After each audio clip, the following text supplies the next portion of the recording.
I wanted to talk to you about some of your finest performances that have stayed with me over the years. It's a very tough choice, but I'll quickly try. Okay. So I want to start by talking about Aisha from Wake Up Sid. So Ah, of there course. are two scenes in the film. In the first scene, you and Ranbir Kapoor, you both are sitting at the roof, and you tell him that you are still a child. तुम्हारे अंदर अभी भी बचपना बाकी है. A few scenes later, when you and Rahul Khanna, your boss, you are at a party and you both are listening to jazz, and he says the same thing to you कि तुम्हारे अंदर भी अभी भी थोड़ा बचपना बाकी है, and Aisha is immediately upset. What happened? I think they're talking about very different things. Yeah. In when Aisha is talking to Sid, she's trying to explain to him that you have to take responsibility for your own life and the consequences of your actions. And when Aisha is talking to her boss, then I mean we are full of contradictions as human beings as well. But that is a much more minor matter. That is that don't always seek what is familiar to you. What the boss is trying to say, Rahul Khanna has done that so well, and I think what he's trying to say is that be open and learn new things, and don't always seek comfort in the familiar things, so you can expand your horizons, which is the same thing she's also telling Sid's character. So it's a nice interesting chain, because we all have so many different facets to us. We're not always the same about everything. I want to talk about a very underrated film of yours. It's called Mirch. You played two characters, Lavni and Anita, and they Right. both were able to con their husbands in the most imaginative ways possible. I Yeah. feel that your stories were the most cleverly written. Was it fun being a part of two different films in the same film? Absolutely, absolutely. That was almost like an anthology before anthologies. And it Yes. was a very unusual kind of a role, both of them. Very unusual role where the women are really taking charge.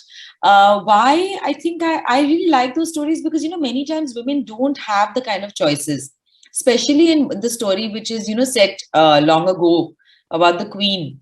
I mean, women have led very restricted lives. They are not allowed many freedoms. They are not allowed many decisions. So these are the small ways where they can exercise some choice in their own life. And it's done very cleverly, Yes. subverting the patriarchy. So I really had fun with that. I have to talk about page three. I want to ask you what are the things about entertainment journalism that you would like to change? Wow, that's a big and relevant question, I feel, today, right? Yes. See, one thing about entertainment journalism is that we have to understand that, you cannot, I don't think that journalists should be pushing these boundaries and not giving space to the celebrities.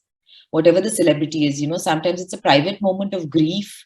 Sometimes it is a difficult time that another human being is going through. You have to see celebrities as human beings, perhaps very privileged human beings, but still human beings. So when they are going through their time of difficulty or grief or whatever it is, we have to give that space. It has to be consensual, like with many other things in life. If the celebrity is saying, no, I don't want you to take my picture, please stop, then you have to respect that because you have no right and it should be illegal. Actually, there should be legal consequences to this because it's not fair, it's not dignified of the journalist either. And who wants to be like that? So we must learn to give space, and it must be consensual. Only when the person who is doing the interview or the bite and the person who's giving the bite or the interview, they are both agreeing that okay, you can ask me questions. Sometimes it's the safety risk.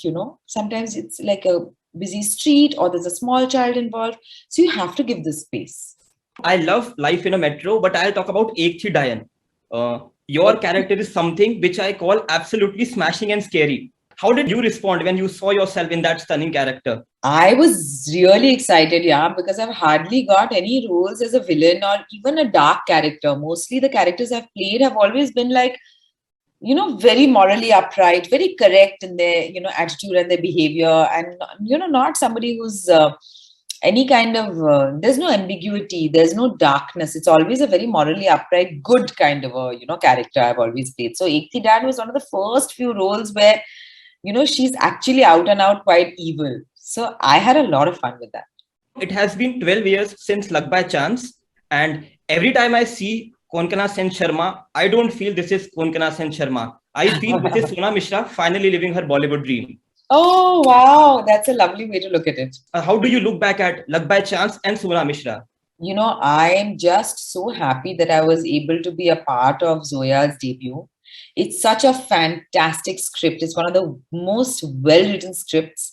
It really encapsulates in many ways, the workings of the film industry in a way that other films haven't. I'm sure that there's lots that can be shown more, but for the first time, we showed many different layers of how the film industry functions. So it's very interesting for the people who are working in it. And I'm sure it is interesting also for outsiders who are interested in the film industry and what are the workings of it. And it's done with such humor, compassion. It's so sharp. I really enjoyed being directed by Zoya. I would love to work with her again. She's one of the best directors we have.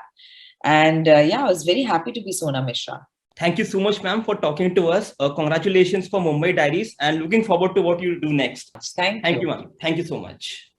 Subscribe to Midday India.